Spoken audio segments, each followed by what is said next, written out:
నమస్తే welcome to Suman TV. సాధారణంగా వృద్ధాప్యంలో పళ్ళన్నీ ఊడిపోయి ఆహారం నమలలేనప్పుడు లేదంటే ఏదైనా యాక్సిడెంట్లో పళ్ళు ఊడిపోయినప్పుడు మనం కృత్రిమ దంతాలను అమర్చుకుంటూ ఉంటాం. అదంతా మనకు అనుభవమే. అయితే ఈ కృత్రిమ దంతాలలోని ఎన్ని రకాలు ఉన్నాయి, లేటెస్ట్గా వచ్చినటువంటి ఇంప్లాంట్స్ యొక్క ప్రత్యేకత ఏంటి, ఈ ఇంప్లాంట్స్ వల్ల మనకి ఎటువంటి ఉపయోగాలు ఉన్నాయి, ఈ అంశాన్ని తెలియజేసేందుకు మనతో పాటు ఉన్నారు ఎఫ్ఎంఎస్ ఇంటర్నేషనల్ డెంటల్ క్లినిక్ నుంచి ఫౌండర్ అండ్ చైర్మన్ అయినటువంటి డాక్టర్ శైలజారెడ్డి గారు మనతో పాటు ఉన్నారు.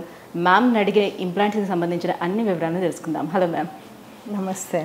నమస్తే మ్యామ్. లేటెస్ట్గా వచ్చినటువంటి ఇంప్లాంట్స్ గురించి తెలుసుకునే ముందు మనకి కృత్రిమ దంతాలు ఎన్ని రకాలుగా ఉన్నాయి అండ్ ఇప్పుడు వచ్చినటువంటి ఈ ఇంప్లాంట్స్ యొక్క ప్రత్యేకతలు ఏంటో వివరిస్తారు? యాక్చువల్లీ లేటెస్ట్ అని చెప్పలేమమ్మా. ఇంప్లాంట్స్ నువ్వు నేను పుట్టక ముందు నుంచే ఉన్నాయి. సో 69లో నుంచే ఇంప్లాంట్స్ ఉన్నాయి. నేను ఇంప్లాంట్స్ 99 నుంచి చేస్తున్నాను. ఈ మధ్య కాలంలో డెవలప్మెంట్స్ అనేవి డెవలప్ అయ్యి చాలా పాపులర్ అయ్యి, అప్పుడు మేము 90లో 10 ఇంప్లాంట్లు ఒక ఏడాదిలో చేస్తే చాలా పెద్ద ప్రాక్టీస్ మాది. అర్థమైందా? ఇప్పుడు అట్లా కాదు, ఒక నెలకి ఎన్నో ఇంప్లాంట్లు చేస్తూ ఉంటాం. ఎందుకంటే అవేర్నెస్ అనేది చాలా వచ్చింది. ఇప్పుడు డెంచర్స్ మనం కృత్రిమ పనులు అనేది సహజం, ఎప్పటి నుంచో ఉన్నాయి. డెంచర్స్ కానీ బ్రిడ్జెస్ అంటే పండ్ల మీద పెట్టుకునే బ్రిడ్జెస్ కానీ ఇవి ఎప్పటి నుంచో ఉన్నాయి. ఇప్పుడు ఇంప్లాంట్స్ ఎందుకు ఇంత ఫేమస్ అయ్యాయి ఏంటంటే దీంట్లో అడ్వాంటేజ్ ఒకటి ఏంటంటే పక్క పనులను ఏమీ చెయ్యకుండా ఎముక గనక బాగుంటే ఎముక లోపట బిగించే వాటిని నియర్ టు న్యాచురల్ అంటాం కదా, మన దేవుడిచ్చిన పనులను దగ్గరగా చూసేది ఇంప్లాంట్. సో ఎముక ఒకవేళ అరిగిపోయింది, ఎముక లేదు, ఏదైనా యాక్సిడెంట్లో ప్రాబ్లం అయింది, మరి ఎముక లేకపోతే ఇంప్లాంట్స్ పెట్టుకోవడం సాధ్యం కాదా? అట్లని కాదమ్మా. ఎముక అంటే మళ్ళీ చూసుకోవాలి. యాక్సిడెంట్ అంటే సాధారణంగా ఫ్రంట్ రీజన్లో అవుతుంది, ఆర్ వెనుక పనులు వెనక. ఎముక అన్ని పనులు బాగుండి ఒక్కటే కావాల్సి వస్తే కనుక, ఒక్కదానికే పోయి ఉంటే కనుక ఎముక, మనం ఆర్టిఫిషియల్ ఎముక పెట్టి బోన్ గ్రోత్ చేసుకొని ఇంప్లాంట్ చేసే పద్ధతి కూడా ఉంది. ఇప్పుడు ఇంకోటి, ఎముక లేదు అన్నప్పుడు ఎప్పుడు వస్తుంది? ఏజ్ అయిపోయినాక, పాపం తెలియక చిగుళ్ళ ప్రాబ్లం వచ్చి ఎముకంతా అరిగిపోయి పనులన్నీ పడిపోయిన తర్వాత వస్తే వాళ్ళకి డెంచర్స్ అని పెడతాం, తీసి పెట్టే పనులు సెట్ అంటారు. పాపం వాళ్ళు తినలేక నొప్పులు వస్తున్నాయి, గుచ్చుకుంటున్నాయి అనేది ఉంటుంది. వాళ్ళకి కనుక ఎముక ఉంటే, ఏమీ హెల్త్ ప్రాబ్లమ్స్ లేకుండా జాబ్ ఓన్ కనుక ఉంటే స్ట్రైట్ ఇంప్లాంట్సే చేసుకోవచ్చు. స్ట్రైట్ అంటే ఒక 8 ఇంప్లాంట్లు లైన్గా పెట్టేసి వాటిపైన బ్రిడ్జ్ లాగా ఇవ్వచ్చు. ఇంప్లాంట్ సపోర్టెడ్ బ్రిడ్జెస్ అంటాం. లేదు, అది కూడా లేదు డాక్టర్ గారు, వెనుకనే ఎముక లేదు, ఏం చెయ్యాలి అనేది నెక్స్ట్ క్వశ్చన్ వస్తుంది. అప్పుడు ఏం చేస్తామంటే మనకి వెనుక నములుతూ ఉంటే చిగుళ్ళ మీద ప్రెషర్ పడి ఎముక అరిగిపోతూ ఉంటుంది. చాలామందికి తెలియదమ్మా, పాపం పన్ను పీకేసినాక ఎముకెట్టిపోతుంది, ఉంటుందిలే, ఎప్పుడైనా పెట్టించుకోవచ్చు అన్న కాన్సెప్ట్లో ఉంటుంది. ఎముక అరిగిపోతుంది అనేది ఎవరికి పెద్దగా చాలా మందికి తెలియదు. ఫస్ట్ ఎముక పన్ను పీకినప్పుడు 3 నుంచి 4 నెలల వరకు ఎముక ఫామ్ అవుతుంది. దాని తర్వాత దానికి ఎముకకు స్టిమ్యులేషన్ అనేది ఉండాలి. తింటప్పుడు మనకు కొంచెం స్టిమ్యులేషన్ వస్తుంది, అప్పుడు బోన్ ఫామ్ అయ్యే కెపాసిటీ ఉంటుంది. ఇక్కడ మన ఉండదు కదా స్టిమ్యులేషన్, దానికి ఏమి మనం ప్రెషర్ పెట్టట్లేదు కదా, పెట్టకపోయేవారికి ఎముక అరిగిపోవడం మొదలెడుతుంది. వితిన్ 6 monthsలో 50% ఎముక అరిగిపోతుంది. డాక్టర్ గారు మీరు ఏడాది కింద చెప్పారు పనులు పెడతాను, ఇప్పుడు వస్తే ఎముక లేదంటున్నారు ఏంటి అనేది పేషెంట్ డౌట్. పాపం వాళ్ళకి ఏంటంటే ఎముక లేట్ చేస్తే అరిగిపోతుంది అని తెలియదు. ఏమవుతుంది, పనులు లేకపోయినాక అన్నీ పోయినాక పెట్టించుకుందాంలే, ఇవి వెనకైపోయే ముందటి బాగానే ఉన్నాయి కదా అనేది డిలే చేసేస్తారు, అరిగిపోతూ ఉంటాయి. Atrophy of the mandible maxilla అంటాం. మ్యాక్సిల్లా అంటే పైన, కింద మ్యాండిబుల్. అట్రోఫీ అంటే అరిగిపోవడం, పూర్తి అరిగిపోయి ఇక్కడ నరం ఉంటుంది. నరం లెవెల్కి మనకు స్ట్రైట్ ఇంప్లాంట్స్ పెట్టాలంటే 10 millimeter బోన్ ఉండాలి. అది లేనప్పుడు ఎట్లా, మళ్ళీ పట్టు పెట్టుకోలేమా అంటే దేర్ ఈజ్ ఉన్నది, అది ఆల్ ఆన్ 4 అని కాన్సెప్ట్. ఇది కూడా లేటెస్ట్ ఏమీ కాదు, 2007లో నేను స్టార్ట్ చేశాను. అంటే అప్పటికే వరల్డ్ అంతా వేరే దేశాలలో ఉంది, ఉన్నది. మన ఇండియాలో అప్పటికి చేసేవాళ్ళు చాలా తక్కువ ఉన్నారు. నేనే కానీ కాదు, హైదరాబాద్లో నేను మొదలెట్టాను. అది అప్పుడు అది ఎట్లా ఎవాల్వ్ అయింది అంటే కాన్సెప్ట్ ప్రకారం 4 ఇంప్లాంట్లు చాలు మనకు 12 పళ్ళు పెట్టడానికి. 4 ఇంప్లాంట్ యాంగులేటెడ్ పెట్టి, అంటే స్ట్రైట్ కాకుండా యాంగులేటెడ్ పెట్టి యాజ్ పోస్టీరియర్ అంటే ఎంత వెనక్కి తీసుకెళ్ళగలమో అంత యాంగులేషన్లో వెనక్కి తీసుకెళ్ళి స్క్రూ ప్రకారం, స్క్రూతోని సిమెంటబుల్ ఆప్షన్ కాదు, స్క్రూతోని బిగించే ప్రక్రియతోని ఇంప్లాంట్ల మీద ప్రాస్థెసిస్ పెట్టడం. ప్రాస్థెసిస్ అంటే మనం పెట్టే పండ్లని అంటాం. ఆ ప్రాస్థెసిస్ పెట్టడం మొదలెట్టాం 2007-8. స్వీడన్ పోయి అక్కడ ఉండి నేర్చుకొని వచ్చి స్టార్ట్ చేసింది. ఇది హెల్త్ ఇష్యూస్ ఏమి ఎక్కువ లేకపోతే ఇది చాలా సక్సెస్ఫుల్. దీంట్లో సక్సెస్ రేట్ ఎంత అండి అంటే All-on-4 ఎందుకు ఇంత పాపులర్ అయింది అంటే సక్సెస్ రేట్ ఏంటంటే మన టెక్స్ట్ బుక్ ప్రకారము మన ఇంప్లాంట్స్ ఇవి 99% సక్సెస్ పైన పండ్లకి, 98% సక్సెస్ కింది పండ్లకి. మన దగ్గర ఇప్పుడు 2007-8 నుంచి ఉన్న రికార్డ్స్ ఉన్నాయి. ఇంకా అర్థమైందండి. అంటే ఇప్పుడు సక్సెస్ రేట్ 98-99% వరకు ఉందని అంటున్నారు కాబట్టి మాక్సిమం ఎన్ని ఇయర్స్ వరకు ఇవి మన్నికుండే? ఇది మంచి ప్రశ్న అమ్మా. ఎన్ని ఇయర్స్ అని కాదు, ఇప్పుడు ఏమవుతుందంటే ఇవి ఇంప్లాంట్స్ 4 చాలు అని అన్నారు. మన ఇండియన్ ఫుడ్కి నాకు అనిపించింది ఏంటంటే 4 పెడితే 1 పోతే 3 మీద ఉంటుందా? 1 పోతే మధ్యలో పోతే పర్లేదు, వెనకది పోతే ఇంకేమి కుంటికాలు అయిపోతుంది కదా ఎవరికైనా. ఇట్లా కాదు అని ఎముక కనుక ఉంటే 5 కానీ 6 కానీ పెట్టడం మొదలెట్టారు. ఇదే యాంగులేటెడ్ పద్ధతిలో. ఇది మోడిఫికేషన్ All-on-4 ప్లస్ అంటాం. ఇప్పుడు all over the world All-on-4 నుంచి All-on+కి ఇప్పుడు వచ్చారు. మనం ఇది ఎప్పటి నుంచో చేస్తున్నాం.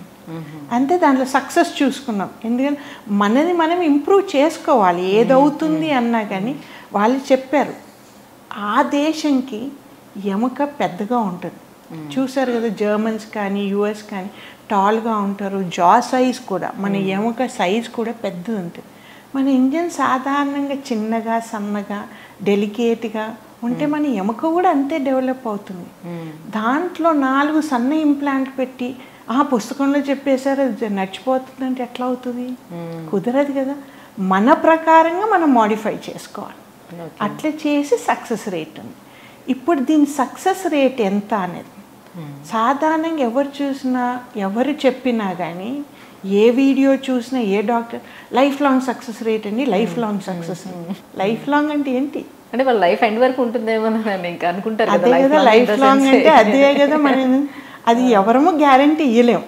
అది ఏంటంటే లైఫ్ లాంగ్ అనేది ఏది మనం మెటీరియల్ చూస్ చేసుకుంటామో వాళ్ళు కూడా కంపెనీ మనకు వారంటీ లైఫ్ లాంగ్ అంటారు కానీ 10 years మాత్రమే. ఇది ఏ మెటీరియల్తో చేస్తాం మ్యామ్? టైటానియం అని మెటీరియల్తో చేస్తారు అన్ని ఇంప్లాంట్స్. ఇండియాలో యూజ్ చేసే 100% ఇంప్లాంట్స్ టైటానియం.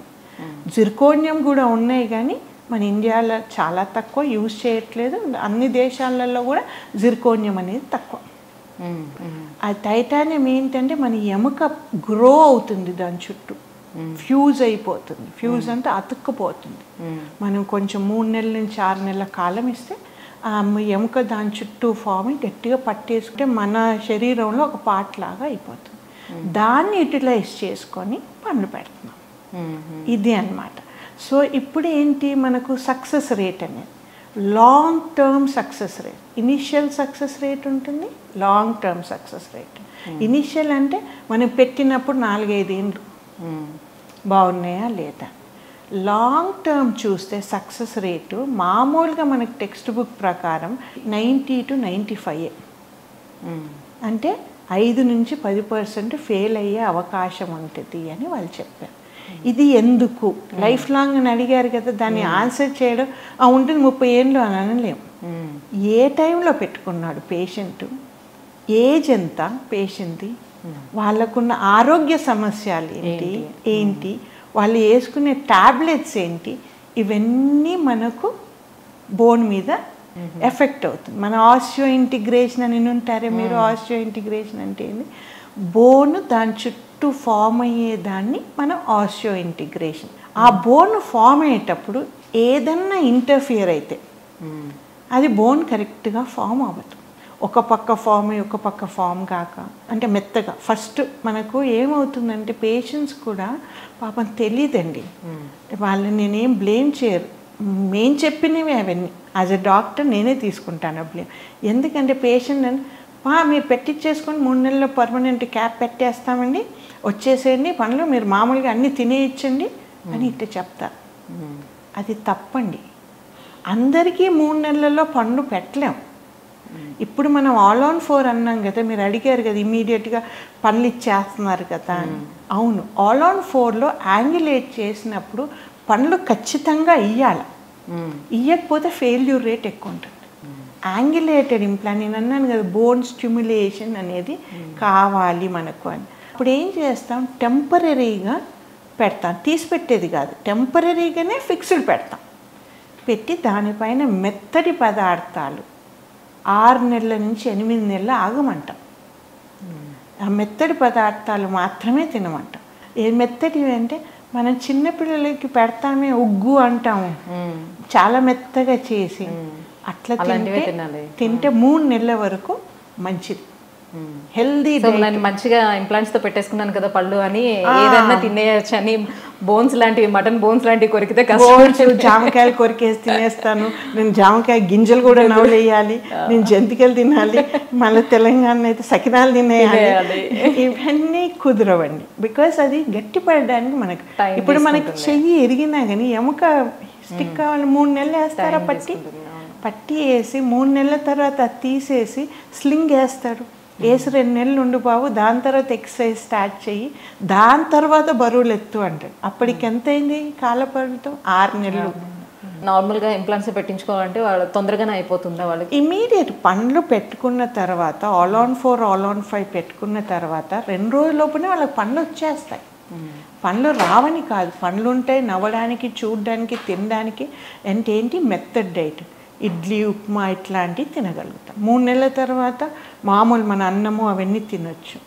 దాని తర్వాత మెల్లమెల్లగా ఫోర్స్ ఇంక్రీజ్ చేయాలి. అయినా కానీ దేవుడు మనకు 16 పండ్లు ఇచ్చాడు, మా కింద జాకి పైన జాకి 16, దాన్ని మనం 4-5 మీద 12 పండ్లు పెడతామంటున్నాం. అప్పుడు దానికి ప్రెషర్ తట్టుకునే శక్తి ఉంటుందా? మనం ఆలోచించాలి కదా. ఆ ఆలోచన ప్రకారంగా పేషెంట్ నడుచుకొని 6 నెలలకు ఒకసారి డాక్టర్ దగ్గర కన్సల్ట్ చేసి చెక్ చేసుకుంటా ఉంటే ఇప్పటి వరకు మనకు ఫెయిల్యూర్ రేట్ అనేది లేదమ్మా. అది దేవుడి దయ. నేను ఫెయిల్ అవ్వంటే పోతాం కాదు. అంటే ఇంతకు ముందు మ్యామ్ మీరు చెప్పినట్టు 2007లోనే వచ్చానన్నారు కదా, సో 2010 తర్వాత మనం మాకు తెలిసి సో అప్పుడు అబ్జర్వ్ చేసుకుంటే, సో ఇప్పుడు మీరు ఏదైతే స్క్రూ పెడతామన్నారో ఆ స్క్రూ పెట్టి ఒక 1 నెల రోజుల తర్వాత అప్పుడు పన్ను పెట్టడం అనేది జరిగేది, చాలా టైం తీసుకునేవారు. సో ఇప్పుడు ఎన్ని డేస్లోనే మొత్తం, ఒకవేళ మౌత్ అంతా కూడా పళ్ళు పెట్టించుకోవాలి, మొత్తం పళ్ళని పెట్టించుకోవాలంటే ఎన్ని రోజుల్లోనే ఫిక్స్ చేస్తారు? అన్ని పండ్లు ఒకటేసారి తీసేసి, పండ్లు ఉన్న వాటిని తీసి ఆరాల్సిన పండ్లు వెంటనే తీసేసి, దాంట్లో ఎముక కనుక ఉంటే మనకు హెల్త్ ప్రాబ్లమ్స్ ఏమి వ్యాధులు లేకుండా ఉంటే మనం ఇంప్లాంట్లు అప్పుడే పెట్టి గ్రాఫ్టింగ్ చేసి దానిపైన పండ్లు కూడా 2-3 రోజుల్లో ఇచ్చేయచ్చు. Right, thank you so much ma'am. So implants వల్ల ఎలాంటి యూజెస్ ఉంటాయి, సో ఇప్పుడు ఆధునికంగా ఎలా డెవలప్ అవుతూ వచ్చింది ఇంప్లాంట్స్ అనే విషయాలన్నీ కూడా తెలియజేసినందుకు thank you so much. Thank you. నమస్తే.